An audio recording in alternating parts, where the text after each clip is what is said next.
আসসালামু আলাইকুম, সবাইকে স্বাগত জানাচ্ছি নয়া দিগন্ত গ্লোবাল ভিউজে। আপনাদের সঙ্গেই আছি আমি মেহের নিগার। দক্ষিণ পশ্চিম সিরিয়ার একটি পাথুরে মালভূমি গোলান 1967 সালে আরবদের সাথে 6 দিনের যুদ্ধে 1800 বর্গ কিলোমিটার আয়তনের 1200 বর্গ কিলোমিটার দখল করে নেয় ইসরায়েল। সেই থেকে শুরু গোলমালের।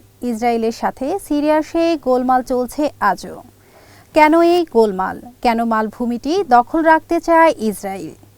বিরোধপূর্ণ গোলান মালভূমি নিয়ে এসব প্রশ্নের জবাব ও নানা তথ্য থাকছে মোস্তাফিজুর রহমানের প্রতিবেদনে। সামরিক এবং কৌশলগত কারণে সিরিয়া ও ইসরায়েল উভয়ের কাছে গোলান মালভূমির গুরুত্ব অপরিসীম। গোলান ওই এলাকার মিঠা পানির প্রধান উৎস। ইসরায়েলে ব্যবহৃত মিঠা পানির 3 ভাগের প্রায় 1 ভাগ আসে গোলান থেকে।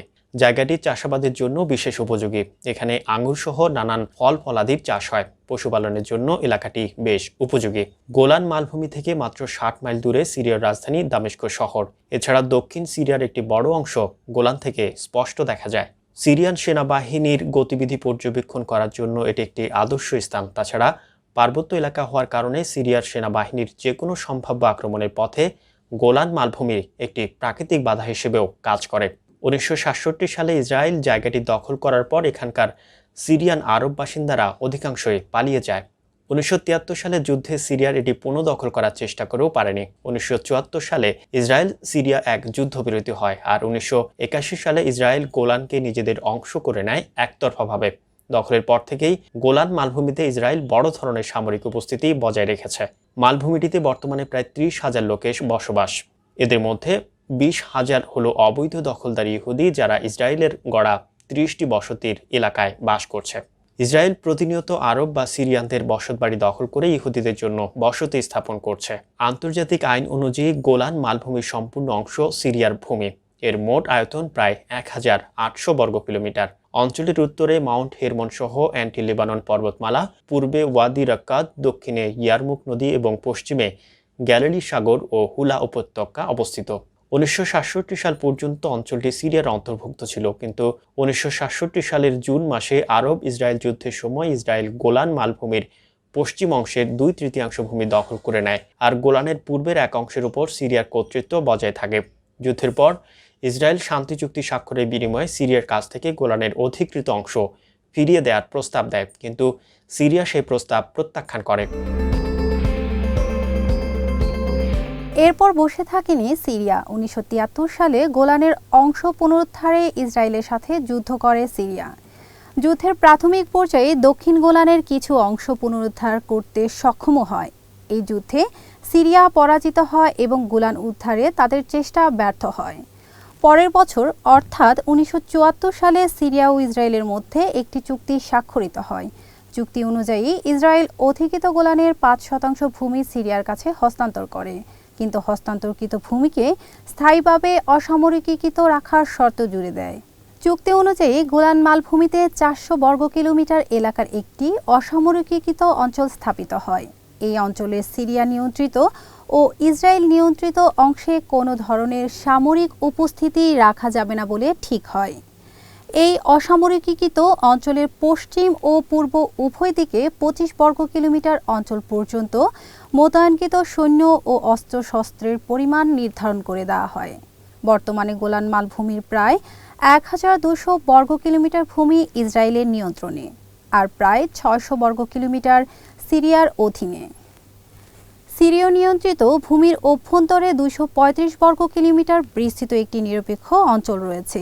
এই নিরপেক্ষ অঞ্চলে সিরিয়া ও ইসরায়েলের মধ্যে যুদ্ধবিরতি পর্যবেক্ষণের জন্য জাতিসংঘ বাহিনী মোতায়েন রয়েছে। 1967 সালে যুদ্ধের পর থেকেই গোলানের দখলকৃত অঞ্চলে ইহুদি বসতি স্থাপন করে। ইসরায়েল কর্তৃক গোলান দখলের পর অঞ্চলটি থেকে লক্ষাধিক নাগরিক সিরিয়ান নিয়ন্ত্রিত ভূমিতে পালিয়ে যায়। ইসরায়েলি সরকার গোলানে বসবাসরত অবশিষ্ট সিরীয় নাগরিকদের ইসরায়েলি নাগরিকত্ব গ্রহণের সুযোগ দেয়, কিন্তু তারা এই সুযোগ প্রত্যাখ্যান করে। বর্তমানে গোলানের ইসরায়েল অধিকৃত অংশে প্রায় 26,000 বসতি স্থাপনকারী এবং প্রায় 20,000 সিরীয় নাগরিকের বসবাস। 90 দশকে গোলানে অধিকৃত অংশ সিরিয়াকে প্রত্যর্পণ ও শান্তি চুক্তি স্বাক্ষরের জন্য ইসরায়েলি সিরিয়ার সঙ্গে আলোচনায় বসে, কিন্তু এই আলোচনায় ব্যর্থ হয়। 2011 সালে সিরিয়ায় গৃহযুদ্ধ শুরুর পর গোলানের সিরিয়া নিয়ন্ত্রিত অংশ একটি রণক্ষেত্রে পরিণত হয়। 2012 থেকে 2018 সালের মধ্যে অঞ্চলটিতে সিরীয় সরকার ও বিদ্রোহীগুলোর মধ্যে তীব্র সংঘর্ষ সংঘটিত হয়, কিন্তু 2018 সাল নাগাদ সিরীয় সরকারি বাহিনী গোলানের সিরিয়া নিয়ন্ত্রিত অংশের উপর পূর্ণ কর্তৃত্ব প্রতিষ্ঠা করতে সক্ষম হয়। 2019 সালে ঘটে আরেক ঘটনা। এবছর মার্কিন যুক্তরাষ্ট্রের গোলান মালভূমিকে ইসরায়েলি ভূমি হিসেবে স্বীকৃতি দেয়, ফলে অঞ্চলটির উপর ইসরায়েলি দাবি জোরদার হয়, কিন্তু সিরিয়া এখনও সম্পূর্ণ গোলান মালভূমির মালিকানা দাবি করে আসছে। ভূ রাজনীতি সহ নানা কারণে গোলান মালভূমির ইসরায়েলের কাছে গুরুত্বপূর্ণ। গোলান মালভূমি ইসরায়েলের শ্রেষ্ঠ উত্তরাঞ্চলীয় প্রতিরক্ষা রেখা। পূর্ব দিক সিরিয়া থেকে আক্রমণকারী যে কোনো সৈন্যদল গোলান অতিক্রম করা ছাড়া ইসরায়েলের মূল ভূখণ্ডে প্রবেশ করতে পারবে না। গোলান যেহেতু উচ্চভূমি, এজন্য আক্রমণকারীকে পার্শ্ববর্তী নিচু ভূমি থেকে ক্রমশ গোলানের উঁচু ভূমির দিকে অগ্রসর হতে হবে। উচ্চস্থানে অবস্থান গ্রহণকারী ইসরায়েল সৈন্যদল এক্ষেত্রে বিশেষ সুবিধা ভোগ করবে, কারণ নিচু স্থান থেকে আক্রমণ চালিয়ে উঁচু স্থান দখল করে নেওয়া খুবই কঠিন কাজ।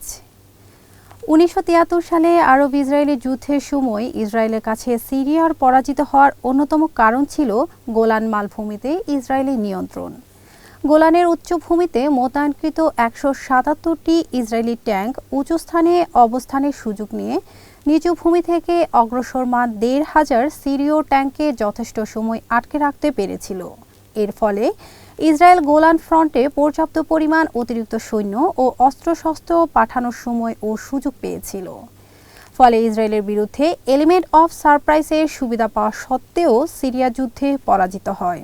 শুধু তাই নয়, গোলান মালভূমির উপর ইসরায়েলি নিয়ন্ত্রণের কারণে ভূমধ্যসাগরের তীরে অবস্থিত ইসরায়েলের হাইফা উপসাগরীয় অঞ্চলের নিরাপত্তাও জোরদার হয়েছে। হাইফা উপসাগর অঞ্চলটি ইসরায়েলের একটি গুরুত্বপূর্ণ শিল্প অঞ্চল। হাইফা সমুদ্র বন্দর ইসরায়েলের দুটি সমুদ্র বন্দরের একটি।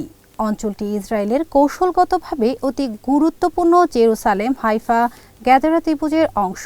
এই ত্রিভুজ অঞ্চলে ইসরায়েলের জনসংখ্যা ও অবকাঠামোর সিংহভাগ অবস্থিত। গোলান মালভূমির উপর ইসরায়েলি নিয়ন্ত্রণ থাকার কারণে হাইফা উপসাগরীয় অঞ্চল থেকে সিরীয় সামরিক বাহিনীর নিকটতম অবস্থানের দূরত্ব প্রায় 90 কিলোমিটার বৃদ্ধি পেয়েছে এবং এই অঞ্চলকে সম্ভাব্য সিরীয় হুমকি থেকে অপেক্ষাকৃত নিরাপদ রেখেছে। এই পরিস্থিতিতে ইসরায়েল যদি গোলানের নিয়ন্ত্রণ সিরিয়ার হাতে ছেড়ে দেয়, সেক্ষেত্রে ইসরায়েলি সৈন্যদের গোলান থেকে পশ্চাৎপসরণ করে সমুদ্রপৃষ্ঠ থেকে মাত্র 2000 মিটার নিচু একটি স্থানে অবস্থান গ্রহণ করতে হবে। এরপর যদি সিরিয়া গোলান থেকে ইসরায়েলের উপর আক্রমণ চালায়, সেক্ষেত্রে ইসরায়েলি সৈন্যদের জন্য এই আক্রমণ প্রতিহত করা কিংবা গোলান পুনর্দখল করা খুবই কঠিন হয়ে দাঁড়াবে। ইসরায়েল স্বেচ্ছায় এরকম অসুবিধাজনক অবস্থানে ফিরে যেতে আগ্রহী হবে, এটি ভাবার কোনো কারণ নেই।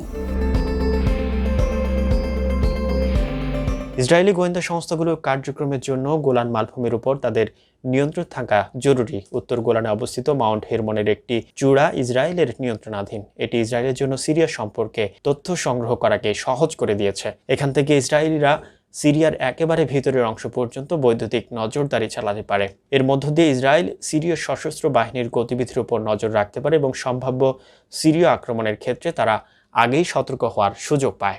একই সঙ্গে এখান থেকে ইসরায়েলিরা সহজেই সিরীয় লক্ষ্যবস্তুগুলোকে চিহ্নিত করে সেগুলোর উপর আক্রমণ চালাতে পারে। উল্লেখ্য, আরব ইসরায়েল দ্বন্দ্বে ফ্রন্ট লাইনার রাষ্ট্রগুলোর মধ্যে সিরিয়াই একমাত্র রাষ্ট্র যেটি এখনো পর্যন্ত ইসরায়েলের সঙ্গে শান্তি চুক্তিতে স্বাক্ষর করেনি। কিন্তু তা সত্ত্বেও 1974 সালের পর থেকে সিরিয়া ইসরায়েল সীমান্তে আর কোনো গুরুতর সংঘর্ষ হয়নি। এমনকি 1982 সালে লেবাননে সিরিয়া ও ইসরায়েলি সৈন্যরা পরস্পরের বিরুদ্ধে যুদ্ধে লিপ্ত হলেও সিরিয়া ইসরায়েল সীমান্তে কোনো সংঘর্ষ হয়নি। গোলান মালভূমি ইসরায়েল নিয়ন্ত্রণাধীন থাকায় এই অঞ্চলে যুদ্ধ করা সিরিয়ার জন্য সামরিক দিক থেকে অত্যন্ত কঠিন।